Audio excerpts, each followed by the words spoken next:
Hello, good people of YouTube. Mountbatten here. Today, I am bringing you guys my top 5 premium ships to absolutely avoid buying at all cost.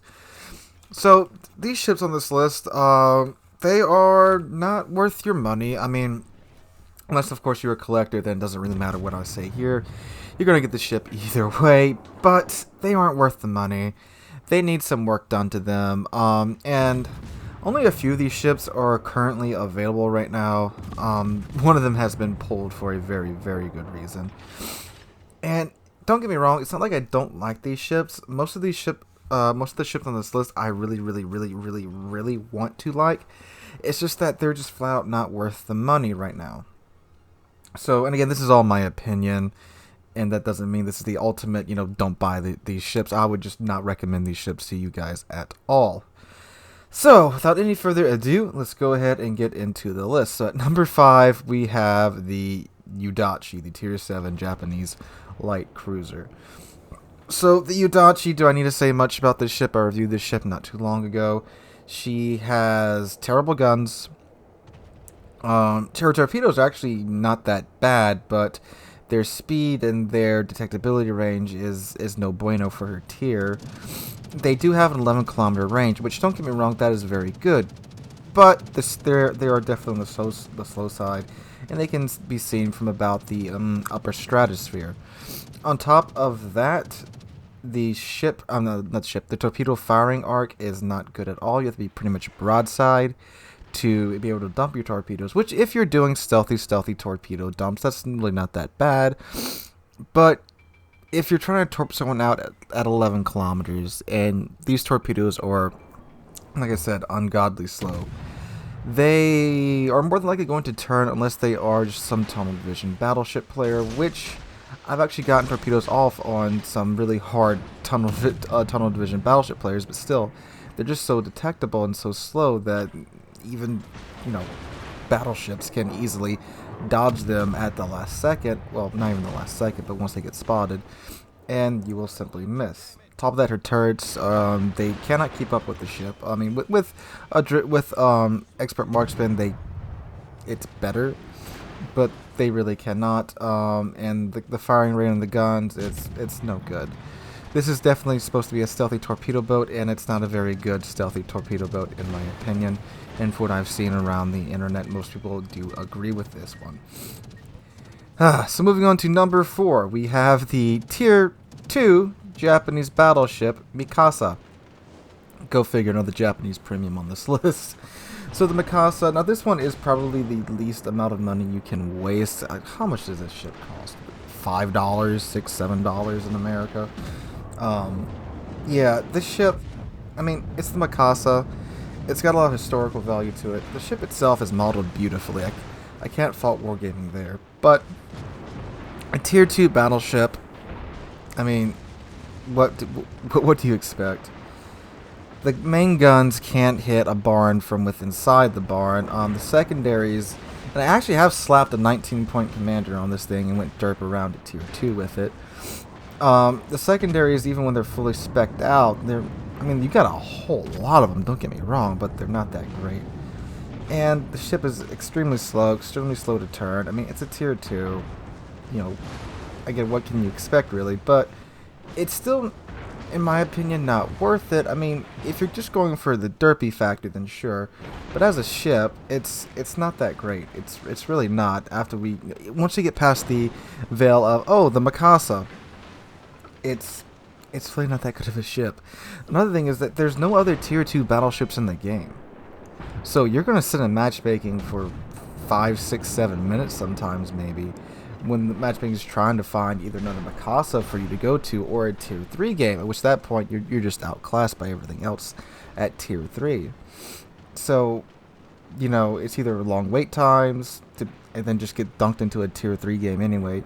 Or if you're in a Tier 2 game, okay, sure, but, this ship, the guns are just so inaccurate for Tier, it is Tier 2. And at Tier 2, you just have a ton of cruisers and destroyers with torpedoes sailing around, and they can sail circles around you, just throw a bunch of torpedoes in your face. And again, not really worth it.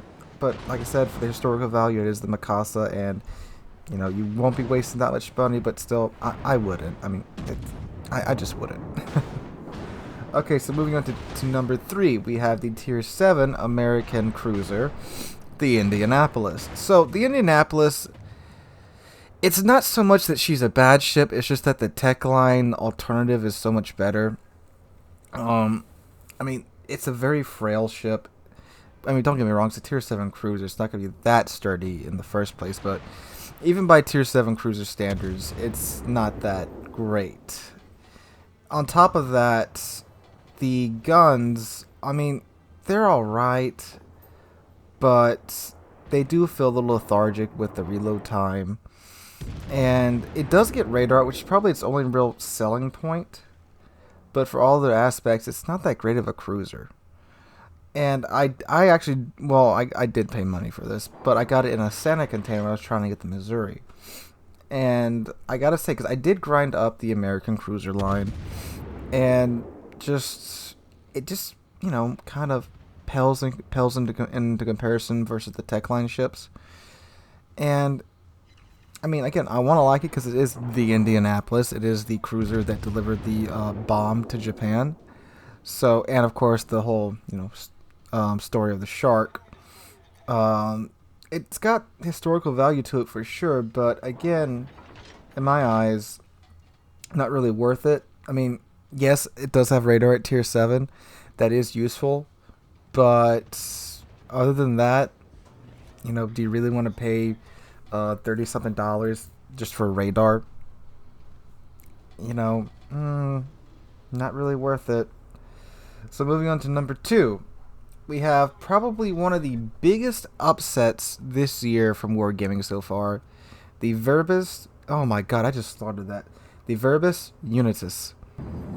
The Tier 5 Austro-Hungarian battleship. The ship I so desperately want to love and want to sing its praises. But I can't. So for those of you that don't know, the Verbis Unitas was originally supposed to be, I think they actually had it slated as a Tier 3, but then it got moved up to Tier 4. And this ship's whole thing is that it's got this insane bow armor. It's got 100 and something millimeters of bow armor. And for that reason, Wargaming, I mean, for that reason, probably that and maybe its guns, but I'm thinking it's mainly for the bow armor. Wargaming has elected to put it at Tier 5, and this ship has an AA rating of 8, and you're at Tier 5. So you can see Tier 7 games, and Tier 6 carriers.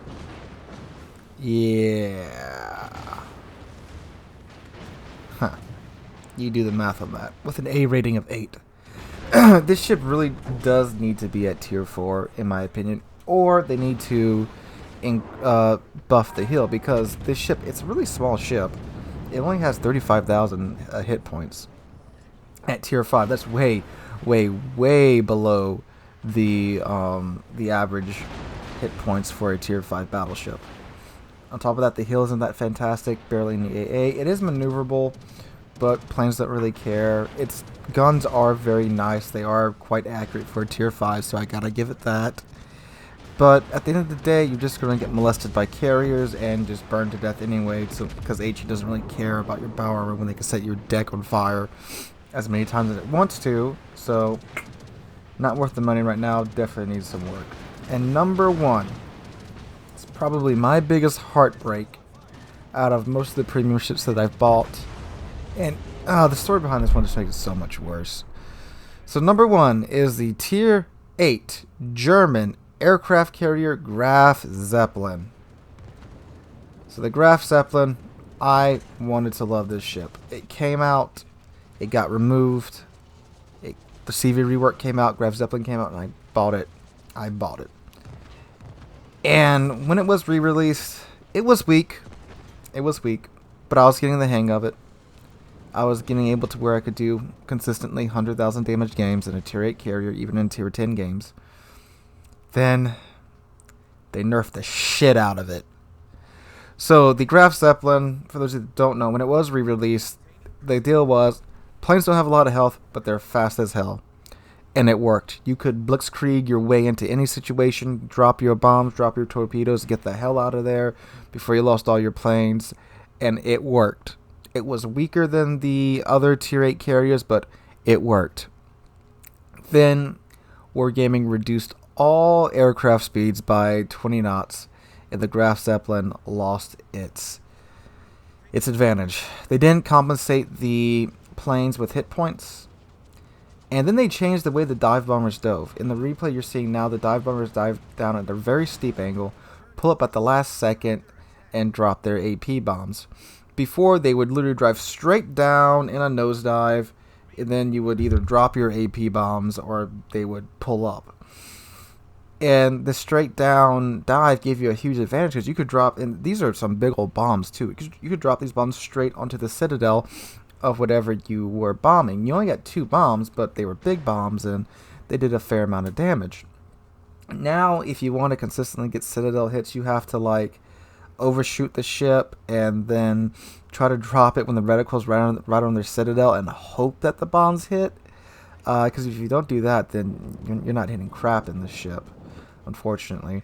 And plus, the secondaries on the ship are very, very, very, very, very, very, very good. That's right. This aircraft carrier has amazing secondaries.